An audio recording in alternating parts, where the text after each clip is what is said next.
ओम श्री साई राम।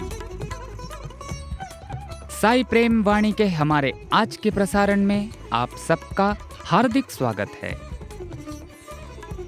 आज हम आप सबके लिए लेकर आए हैं सुमधुर कार्यक्रमों की मनमोहक श्रृंखला। आज के प्रसारण में आप प्रेमावतार श्री सत्यसाई कार्यक्रम के अंतर्गत दिव्य जीवनी सत्यम शिवम सुंदरम पुस्तिका में वर्णित भगवान बाबा के अलौकिक जीवन काल के कुछ प्रसंग एवं दिव्यानुभव के अंतर्गत एक वार्ता सुनेंगे। हम गान सरिता के तहत एक गीत भी प्रस्तुत करेंगे। तो चलिए कार्यक्रम का शुभारंभ करते हैं।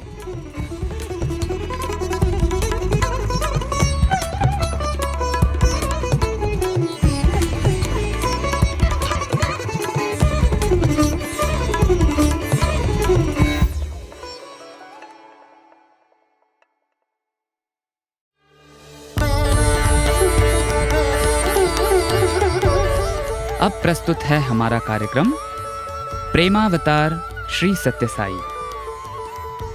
आज इसके अंतर्गत हम दिव्य जीवनी सत्यम शिवम सुंदरम भाग 2 पुस्तिका में वर्णित भगवान बाबा के जीवन काल के कुछ प्रसंगों का एक भाग सुनेंगे।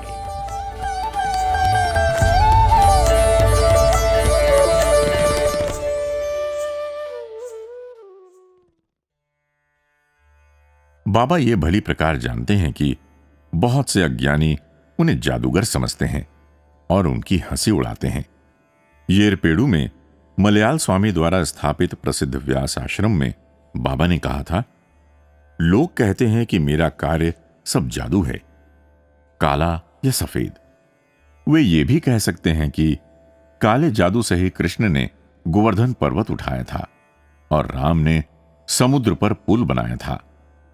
देवत्व केवल अगम्य साधनों और चमत्कार से ही प्रकट होता है, उनकी जादू से तुलना नहीं की जा सकती है। कोयल के अंडे और कौवे के अंडे की कैसी समानता की जा सकती है? जादू का आधार धोखा होता है, उसकी कला की जड़ें असत्य में जमी होती हैं और उनका उद्देश्य लोगों को खुश करके भोजन, वस्त्र, संरक्षण और धन कमाना होता है। ये दैविक इच्छा से सत्य का उन्नयन करने के लिए धारण की हुई देह उस स्तर तक कभी नहीं गिर सकती, नहीं, कभी नहीं। चमत्कार जो उनकी इच्छा मात्र से उनकी उपस्थिति में अथवा उनके भौतिक रूप में उपस्थित न होते हुए भी होते हैं और देवत्व को प्रकट करते हैं, वे किसी प्रचार या विज्ञापन के लिए नहीं होते हैं। बाबा ने सन 1964 में वेंकटगिरी में कहा था, आप जिन्हें चमत्कार कहते हैं वे धर्म की स्थापना के लिए जो मेरा कार्य है साधन मात्र हैं। कुछ लोग कहते हैं कि रामकृष्ण परमहंस ने कहा था कि साधना के द्वारा प्राप्त सिद्धियों के बल पर चमत्कार दिखाना साधक के मार्ग में बाधा पैदा करता है। अतएव उन साधकों को जो आत्म साक्षात्कार के लक्ष्य तक पहुंचना चाहते हैं, इनसे बचना चाहिए।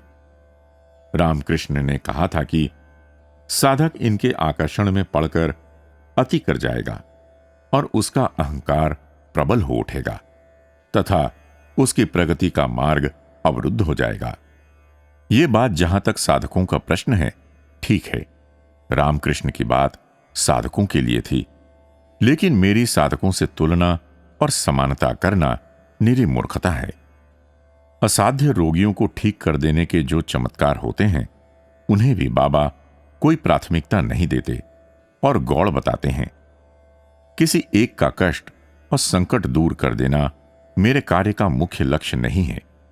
केवल व्यक्तियों के रोग ठीक करना, उनकी इच्छाओं की पूर्ति करना, उन्हें आशा और उत्साह दिलाना, सांत्वना देना ही मेरा कार्य नहीं है।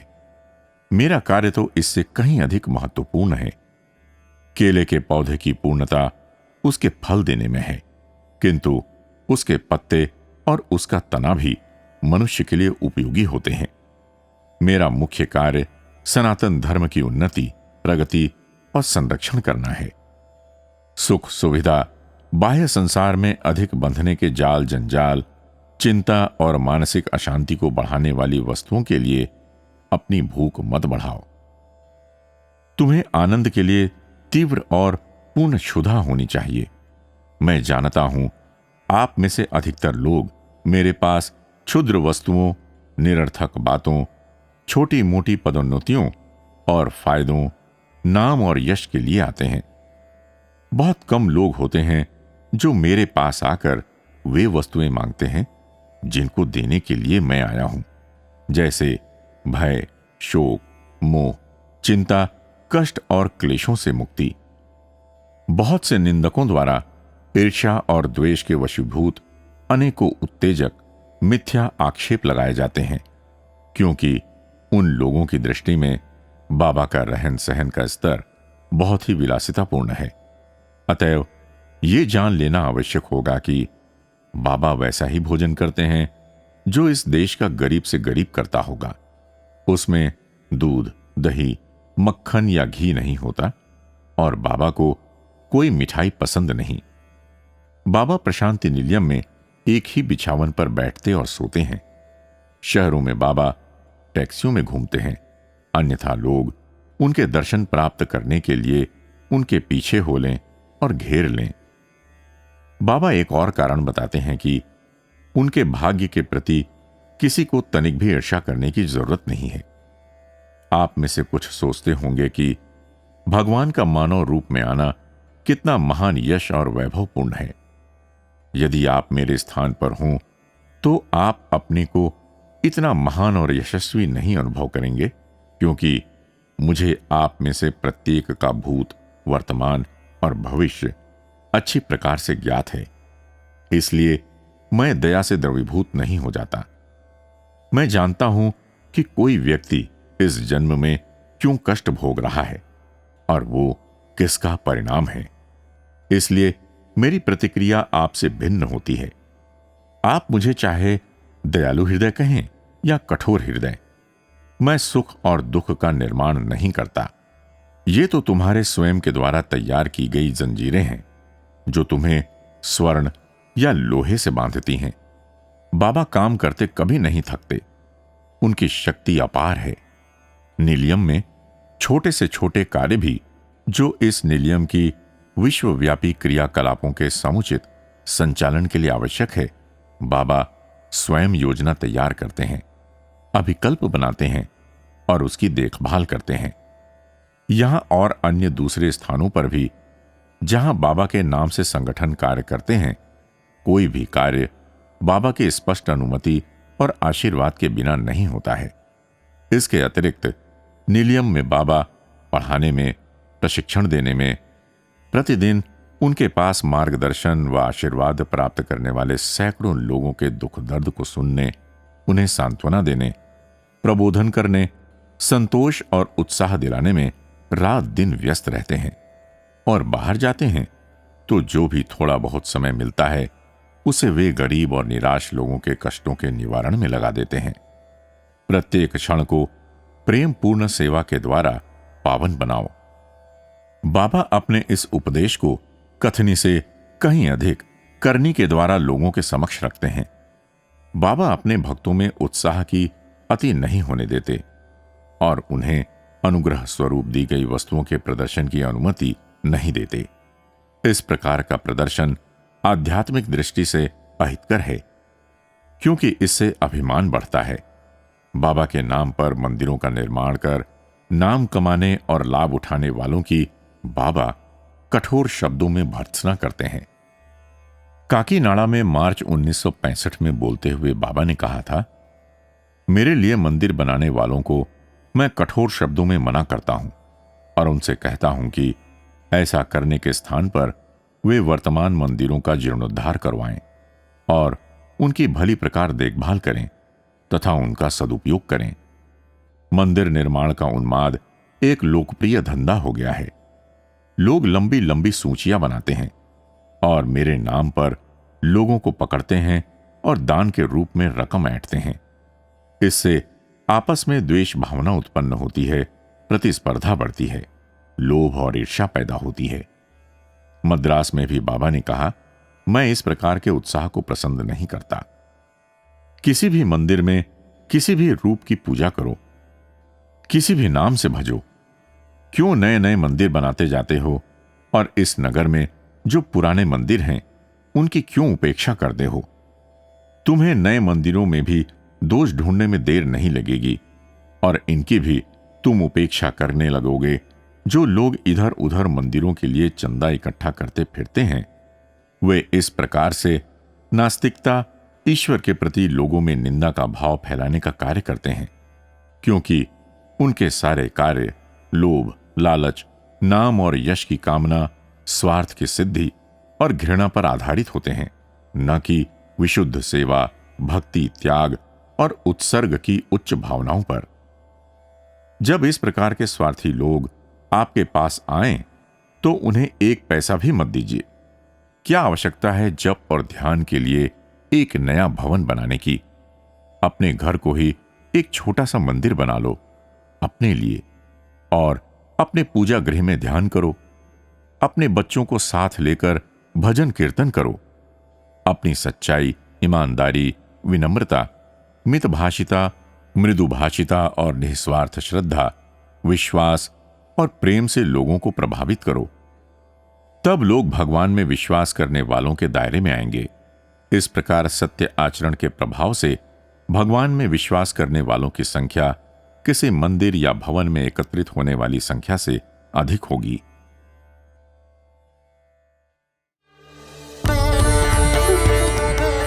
अभी आप सुन रहे थे हमारा कार्यक्रम प्रेमावतार श्री सत्य साई। आज दिव्य जीवनी सत्यम शिवम सुंदरम भाग 2 पुस्तिका में वर्णित भगवान बाबा के जीवन काल के अलौकिक प्रसंगों का एक भाग प्रस्तुत किया गया था।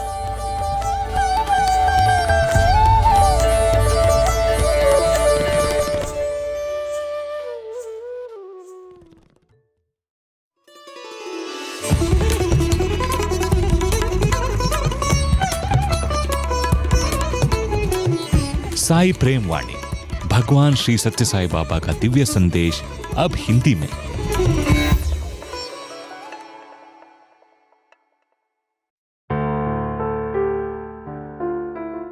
अब प्रस्तुत है हमारा कार्यक्रम दिव्यानुभव। आज इसके अंतर्गत हम भगवान बाबा के पूर्व विद्यार्थी एवं श्री सत्यसाई विश्वविद्यालय के प्रबंध विभाग में पदस्थ प्रख्याता डॉक्टर श्रीमान दीपकानंद जी के अनुभवों का एक भाग सुनेंगे।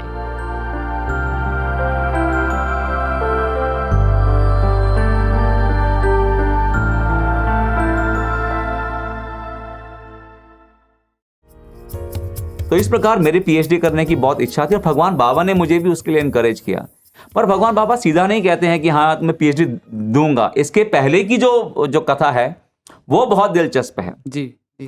भगवान बाबा जब हमारा एमबीए हो गया तो भगवान बाबा ने हमें बोला कि अभी क्या करेंगे। इस तरह से हम सब 7 लोगों को भगवान बाबा अलग अलग से कह रहे थे कि मैं तुम्हें शायद मौका दे सकता हूं पीएचडी के लिए। अच्छा। सब लोग जब बच्चे चले गए पास आउट होके, हम सब बच्चे 7 बच्चे यहीं पे रुक गए, क्योंकि भगवान बाबा ने हमें कुछ ना कुछ तो हमें संदेश दिया ही था कि वो हमें शायद पीएचडी दे दें। जी।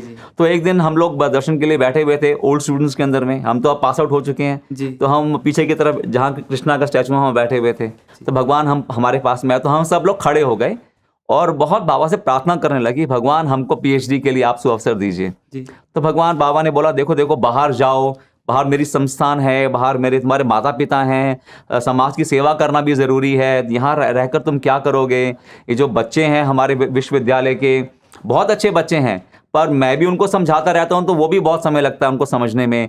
तुम समझाओगे वो तो और भी समय लगेगा, इसलिए तुम ऐसा करो तो तुम संस्थान में जाओ, बाहर जाओ और मेरी संस्थान के अंदर में कार्य करो और मुझे समाज को सुधार करो। तो हमने बाबा के चरण पकड़ लिए, रोने लगे कि बाबा नहीं हमें बाहर मत भेजिए। तो फिर भगवान बाबा ने वाइस चांसलर सर को बुलाया और इन्हें कहा देखो ये 7 बच्चे हैं, ये पीएचडी करना चाहते तो हैं, मगर देखते हैं आप इन्हें एक कमरा दिलवा दीजिए आश्रम के अंदर में और फिर हम देखते हैं किस तरह से बच्चों का टॉपिक वगैरह डिसाइड होता है। तो भगवान बाबा के आदेश पे हम 7 बच्चों को एक कमरा दिया गया। अब मुश्किल ये थी अभिषेक कि 7 बच्चे अपने लगेज के साथ में, क्योंकि हॉस्टल तो हमने छोड़ दिया, अब 7 बच्चे हम रहें कैसे। और भगवान बाबा हमें पीएचडी देंगे या नहीं देंगे इस बात के में भी कोई हम निश्चित नहीं थे। इसीलिए प्रार्थनाएं जो उस समय हमारी प्रार्थनाएं थी अभिषेक, वो आज तक दोबारा ऐसी उद्वेग से, कहते हैं ना कि इंटेंसिटी से, यर्निंग से हमारी प्रार्थनाएं हमारी बाबा के लिए सुबह शाम, और तो कुछ काम था नहीं हमें, सुबह शाम दर्शन करना, भगवान बाबा से प्रार्थना करना, फिर गणेश जी की प्रदक्षिणा करना, फिर गायत्री माता की प्रदक्षिणा करना, उसके बाद में जप करना, ध्यान करना, हनुमान चालीसा, जो कुछ हमें मालूम था सब कुछ हमने ट्राई कर लिया जी। तो मेरा तो यही एक साधन था कि भगवान बाबा के लिए जितने अश्रु बहे भगवान बाबा उतने ही पिघलेंगे। तो मैं देखा था MBA के अंदर में। तो जब एक दिन हम सब लोग, बाबा ने हमें राउंड 1 के अंदर में रूम नंबर B2, और बहुत छोटा कमरा है, तो हम लोग बहुत टाइट थे उस कमरे के अंदर में, सब लगेज बाहर रखा हुआ था और हम लोग अंदर, अब सोएं तो सोएंगे, 7 लोग सोएंगे छोटे से कमरे के अंदर में जी। तो बड़ी मुश्किल से हम लोग एडजस्ट करके वहां पे सोने का प्रयास कर रहे थे। पर मेरे को ये था कि दिन भर में साधना करने के बाद, प्रार्थना करने के बाद में, रात का जब समय, जब लाइट्स ऑफ हो जाएंगी, तो मेरे लिए बहुत अच्छा समय था भगवान से और प्रार्थना करने के लिए। अच्छा। तो जैसे ही लाइट्स ऑफ होती 9, साढ़े 9 बजे जी। तो मैं भगवान बाबा से मन ही मन सोने के पहले प्रार्थना करता, और जितना उद्वेग से, जितनी यर्निंग से कर पाता मैं उसका प्रयास करता कि भगवान आप मुझे बाहर मत भेजिएगा, मैं दिल्ली देखकर आ गया हूँ, मुझे और नहीं देखना है, मुझे आपके चरणों में ही शांत चाहिए जी। तो भगवान बाबा, मुझे बिल्कुल ये विश्वास था कि मुझे भगवान बाबा हमेशा मेरी प्रार्थना को सुन रहे हैं जी। तो एक दिन ऐसा हुआ कि जब लाइट्स ऑफ हो गई, बत्तियां बंद हो गई और सब लोग सोने के लिए तैयारी कर रहे थे, तो उस समय भगवान बाबा से मैं तहे दिल से प्रार्थना कर रहा था कि भगवान आप मुझे स्थान दीजिए चरणों में अपने। उस समय के बाद कुछ समय बाद मैं ये देखता हूँ कि मेरा जो सूक्ष्म शरीर है वो मेरे स्थूल शरीर के ऊपर झूल रहा है, ओहो। और अचानक ही वो मेरे जो सूक्ष्म शरीर है वो निकल के आसमान की ओर में उड़ना शुरू कर देता है। ओहो। और पहले तो देखता हूँ कि पंखा है, तो डर लगता है कि ये पंखे में कहीं मैं फंस तो नहीं जाऊंगा और क्योंकि तभी भी शरीर का तो जो है व्यक्तित्व जो है वो छूटता नहीं है पूरा। उसके बाद में अंतरिक्ष में, ब्रह्मांड के अंदर में जाने के बाद में बहुत ही उद्वेग के साथ में, यर्निंग के साथ में मैं बाबा को ढूंढ रहा हूँ, मेरा सूक्ष्म शरीर, और मैं कह रहा हूँ बाबा मैं आप में विलय हो जाना चाहता हूँ, मैं आप में एकाकार होना जाना चाहता हूँ, मैं भगवान बाबा आपके पास आना चाहता हूँ। और भगवान मुझे मिल नहीं रहे हैं, मैं अंतरिक्ष में, ब्रह्मांड में, इतने बड़े ब्रह्मांड में चल रहा हूँ, उड़ भी रहा हूँ और ढूंढ भी रहा हूँ, पर भगवान बाबा मुझे नहीं मिलते हैं। फिर अचानक ही देखता हूँ कि मैं अपने शरीर में हूँ, तो मैं उठ के बैठ जाता हूँ और मैं विचार करने लगता हूँ कि ये क्या अनुभव था, ये यानी कि मैं शरीर नहीं हूँ। पहली बात तो ये क्लियर हो गई कि मैं शरीर नहीं हूँ। दूसरी बात ये भी एकदम स्पष्ट हो गई कि अगर मैं शरीर नहीं हूँ और अगर मैं एक आत्मा हूँ तो मैं चाहता क्या इस जीवन के अंदर में? तो मैं सिर्फ यही चाहता हूँ कि मैं भगवान बाबा में वापस चला जाऊँ, जिनसे कि मेरा उद्गम हुआ है, जिनसे मैं निकला हूँ, एक कई कालों खंडों के पहले मैं निकला हूँ। और आज भी मेरी जो आत्मा की यही प्रार्थना है कि भगवान मैं आप में दोबारा विलय हो जाना चाहता हूँ जी। तो यानी कि जो भी शारीरिक, मानसिक जो हमारी इच्छाएं हैं वो सब एक्चुअली हमारी सब बनावटी हैं। हमारी आत्मा की, सबकी आत्मा की एक ही इच्छा है कि जहाँ से हमारा उद्गम हुआ है, जहाँ से हम निकले हैं, जहाँ से हम उजागर हुए हैं, उसी में हम दोबारा विलय हो जाना चाहते हैं। इस प्रकार से मैं और मेरा हनुमान जी से मेरा बहुत अच्छा मेरी भक्ति रही है, और मैं हमेशा अपने भगवान बाबा ने मुझे लॉकेट भी दिया हनुमान जी के साथ में जी। तो इस तरह से हुआ कि एक दिन हमारा एक बाबा ने बोला कि हमें एक वार्तालाप करना होगा एक कुलवंत हॉल में। उस समय ग्राम सेवा नई शुरू हुई थी, तो जब 2003 के अंदर भगवान बाबा ने बोला कि 2 रिसर्च स्कॉलर्स, 2 टीचर्स और कुछ स्टूडेंट्स जो हैं मिलके अपने अनुभव सुनाएंगे। उस समय एक वाइस चांसलर्स कॉन्फ्रेंस भी थी, जिसके अंदर में कई यूनिवर्सिटी के वाइस चांसलर्स भी पुट्टापर्थी में आए हुए थे। उसमें भगवान बाबा ने हम 6 बच्चों का चयन किया और बोला 6 बच्चों का, रिसर्च स्कॉलर्स और टीचर्स का, सबको मिला के कि आप सब लोग जो है ग्राम सेवा के अनुभव के बारे में एक वार्ता करेंगे आप। पर ये है नहीं कि आप एक के बाद एक बोलेंगे, आपको वार्तालाप करना है। तो आप प्रश्न पूछेंगे, आप जवाब देंगे, आप प्रश्न पूछेंगे, आप जवाब देंगे। तो इस तरह से हम लोग उसका अभ्यास कर रहे थे, और अभ्यास हो रहा था पूर्ण चंद्रा के अंदर में। अच्छा। ताकि किसी और को सुनाई ना पड़े, और हॉस्टल में नहीं होके ये एक आश्रम में ही हो रहा था। परंतु मुश्किल ये थी अभिषेक कि अगर 1-2 घंटे भी बात करना हो, अनुभव सुनाने हो तो मुश्किल नहीं है। पर एग्जैक्टली उन शब्दों को याद करना कि इस शब्द के बाद में वो शब्द बोलना है, उस शब्द के बाद में इससे ये पूछना है वगैरह वगैरह करते करते तो ऐसा हुआ कि मैं अपने शब्दों को भूलने लगा। ओहो। और जहां मेरी बारी आती पूछने की या बोलने की, मैं भूल जाता। अब कल प्रोग्राम है और आज मैं अपने वाक्य भूल गया। ओहो। और सारे बच्चे और वाइस चांसलर बहुत सख्ते में आ गए कि अगर दीपक भूल गया तो फिर पता नहीं भगवान बाबा हमसे नाराज ना हो जाएं। इसीलिए जब मैं हम वापस हॉस्टल आए तो मैं बहुत अपने आप से निराश था। मैंने कहा देखो, मैं भगवान बाबा के लिए इतना भी नहीं कर सकता कि अपने शब्दों को सही प्रकार याद रख सकूं। तो खाना खाने के बाद में मैं हिलव्यू स्टेडियम के अंदर में वॉक करने के लिए गया तो देखा हनुमान जी वहाँ पर 65 फीट के हनुमान जो है वहाँ पर साक्षात हैं। और उनको देख के मैंने प्रार्थना करी। मैंने कहा देखो हनुमान, आप तो राम के भक्त हैं और साई राम के भी भक्त हैं, मुझे मालूम है, तभी तो आपकी इतनी सबसे बड़ी मूर्ति यहाँ पर बनाई गई है। इसलिए आपके राम की ही कल जो है मर्यादा का प्रश्न है। अगर मैं कुछ भूल गया कल तो सब वाइस चांसलर्स के सामने, सब डिवोटीज के सामने एक अच्छा नहीं होगा भगवान। तो इसलिए मेरी आपसे प्रार्थना है कि आप मेरी मदद कीजिए कि कल मैं कोई वाक्य शब्द भूलूं नहीं। और अगर ऐसा हुआ तो अगले 7 दिन मैं रोज आकर 9 प्रदक्षिणा करूंगा आपकी ऊपर हिल टॉप पर आके। तो ऐसे मैंने हनुमान जी से मैंने प्रार्थना करी। तो इस तरह 6 दिन बीत गए, 7वां दिन था तो सब थोड़ा लेट हो गया था आज ऊपर जाने की में। तो सब बच्चे एक्चुअली जॉगिंग के बाद सब जा चुके, सिर्फ मैं अकेला ही था वहाँ पे हिलव्यू स्टेडियम में। तो मैंने अपने 9 राउंड पूरे किए और पूरा करने के बाद में मैं बड़ा संतुष्ट था कि मैंने अपना जो वचन दिया था भगवान को कि मैं 9 प्रदक्षिणा करूंगा अगले हफ्ते के लिए, मैंने पूरा कर दिया उसको। तो मैंने देखा वहां से पूर्ण चंद्रा की तरफ में और मेरे मन में विचार आया विषय कि क्या भगवान बाबा कोई मालूम भी है कि मैं यहाँ प्रदक्षिणा कर रहा हूँ, कि मैंने हनुमान जी से मैंने क्या प्रार्थना, क्योंकि मेरा जो प्रोग्राम वो बहुत अच्छा हुआ अगले दिन। अरे और बहुत ही भगवान बाबा ने हम सबके सिरों पे हाथ रखा और हमें आशीर्वचन दिए और हमें पाद नमस्कार दिया। तो मैं अगले दिन से मैंने फिर शुरू किया तो 7 दिन हो गए। तो फिर मेरे मन में विचार आया, अरे क्या भगवान बाबा तो ब्रह्मांड नायक हैं, पूर्ण ब्रह्म भगवान हैं, उनको तो पूरी सृष्टि के बारे में सोचना है। तो एक छोटा सा कोई भक्त, एक उनका स्टूडेंट कहीं पर एक प्रदक्षिणा कर रहा है हनुमान जी की, उन्हें क्या मालूम होगा। मैंने कहा ठीक है भगवान, मेरी संतुष्टि के लिए जो मैंने वचन दिया था अपने आप से मैंने पूर्ण कर दिया। अब आप जाने या हनुमान जी जाने या जो भी है, मेरा कार्य तो पूरा हो गया। ये सोचते हुए नीचे आने लगा तो देखा कि जो सायरन जो चलता था भगवान बाबा के साथ पुलिस की जीप का, वो बज रहा है। तो मुझे मालूम था कि एक डिवोटी जो हैं सुपर हॉस्पिटल में, उनकी सेहत अच्छी नहीं है और भगवान बाबा उनको ब्लेस करने के लिए, देखने के लिए रोज़ जा रहे हैं वहाँ पे। मैंने कहा शायद भगवान बाबा आज भी जा रहे होंगे सुपर स्पेशलिटी हॉस्पिटल।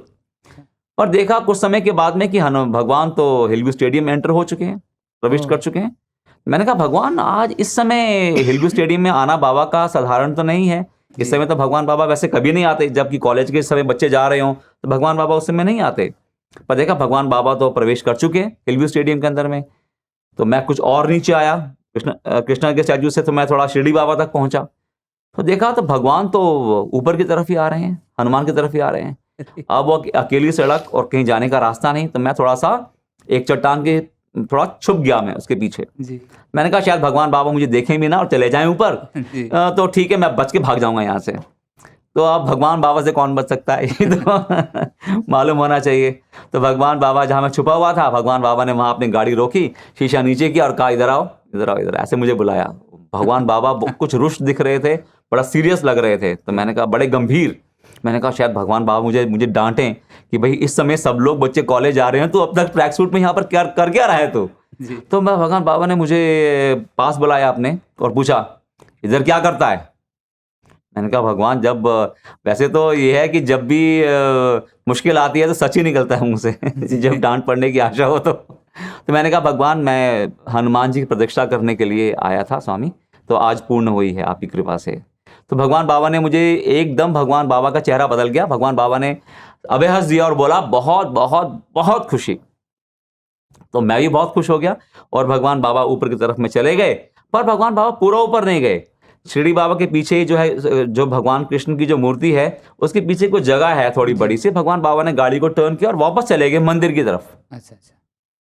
मुझे अजीब लगा कि भगवान बाबा इतना दूर तक आए भी और फिर हनुमान तक गए भी नहीं और भगवान वापस चले गए मंदिर की तरफ में। मैंने ठीक है, भगवान बाबा की जैसी इच्छा। तो शाम के समय वाइस चांसलर को भगवान बाबा ने बुलाया और फिर मुझे भी बुलाया और साथ में 1-2 रिसर्च स्कॉलर्स थे, उन्हें भी बुलाया। फिर भगवान बाबा कुछ बात कर रहे थे वाइस चांसलर से कॉन्वोकेशन फंक्शन के बारे में। और फिर मुझे अचानक देखा और बोला, दीपक तुमको हनुमान पसंद है क्या? मैंने कहा हाँ स्वामी। तो इधर आओ।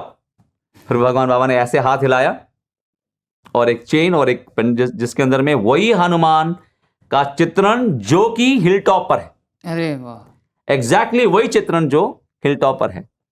तो भगवान बाबा ने मुझे बुलाया, तो मैं आगे झुका, मैंने अपना गर्दन भगवान बाबा के सामने किया और मेरे जो कोहनियां हैं भगवान बाबा के थाइस के ऊपर में जी, ठहरी हुई थी। तो भगवान बाबा ने काफी समय तक उस चेन को पहनाते रहे, मतलब 1-2 मिनट लग गए भगवान बाबा को लॉक लगाते हुए। अच्छा, देखिए ये शुभ अवसर है। भगवान जी, बाबा तो जी। क्या कुछ नहीं करते हैं। ये सारे जो ब्रह्मांड के अंदर में ग्रह उड़ रहे हैं, बिना शब्द के उड़ रहे हैं, भगवान बाबा को सबको कोई टकरा नहीं रहे आपस में, पर भगवान बाबा चेन डालने के लिए 2 मिनट लगा रहे हैं, यानी कि वो हमें उतना शुभ अवसर देना चाहते हैं अपने सानिध्य में होने का, वो वाइब्रेशन दे रहे हैं हमें। तो फिर भगवान बाबा, मेरा कान और मेरा चेहरा भगवान बाबा के चेहरे के पास में था उस समय जी। तो भगवान बाबा ने जब वो लॉक लग गया तो मुझे मेरे कान में फुसफुसाए, तुम्हारी प्रार्थनाएं मुझ तक पहुंच गई थी। और मैं तो एकदम विहल हो गया, गदगद हो गया और मतलब जैसे पिघल गया हूं कि भगवान बाबा आप, मैंने एक छोटी सी एक विचार किया, एक छोटे से भक्त ने, कि भगवान मैंने अपने कहे अनुसार मैंने आपकी सेवा के अंदर में जो मैं कर पाया उसके लिए मैंने हनुमान जी को धन्यवाद करने के लिए 7 दिन प्रदक्षिणा करी है, मैंने क्या बड़ा किया है। और मैंने ये सिर्फ मन में ये विचार आया कि भगवान आप तक प्रार्थना पहुंची है कि नहीं पहुंची है, या हनुमान जी में गई, या आकाश में चली गई है, कहाँ चली गई है मेरी प्रार्थना, जो भी है मैं संतुष्ट हूं। पर भगवान बाबा ने उसका जवाब देना उचित समझा, इसलिए उसी समय भगवान बाबा ने गाड़ी निकाली होगी और यहाँ तक आए होंगे और इसलिए वापस मुड़ के वापस चले गए, सिर्फ ये बताने के लिए कि मैं सर्व देवता स्वरूप संपन्न पूर्ण अवतार हूं। इस बात को पहचान, इस बात को पहचान। जी।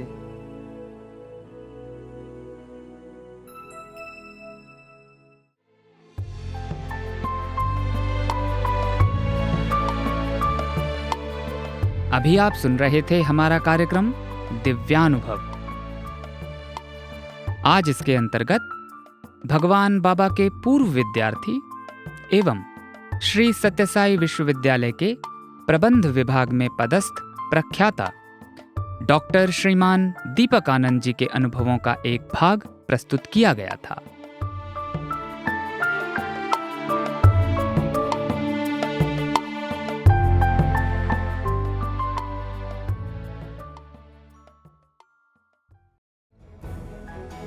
प्रेम रस से सराबोर साई प्रेम वाणी का ये प्रसारण यहीं समाप्त होता है। उम्मीद है हमारा आज का कार्यक्रम आपको पसंद आया होगा। अपने सुझावों को हम तक जरूर भेजें। हमारा व्हाट्सएप नंबर है 9393258258 9393 258 258। हिंदी भाषा में हमारी ये सभी प्रस्तुतियां YouTube पर भी उपलब्ध हैं। इन्हें वहां देखने या सुनने के लिए हमारे YouTube चैनल को सब्सक्राइब करें और कमेंट बॉक्स में अपने सुझाव देना ना भूलें। भक्तगण जिस प्रकार गंगा जी का जल गंगा जी से लेकर गंगा जी में ही खड़े रहकर गंगा जी को ही अर्पित करते हैं, उसी प्रकार हे स्वामी, आपकी प्रेरणा और नियंत्रण में बना ये प्रसारण आपको ही समर्पित है। हम आपसे ऐसे ही शुभ अवसर पाते रहें, इसी कामना के साथ ये प्रसारण समाप्त करते हैं। धन्यवाद और सप्रेम साई राम।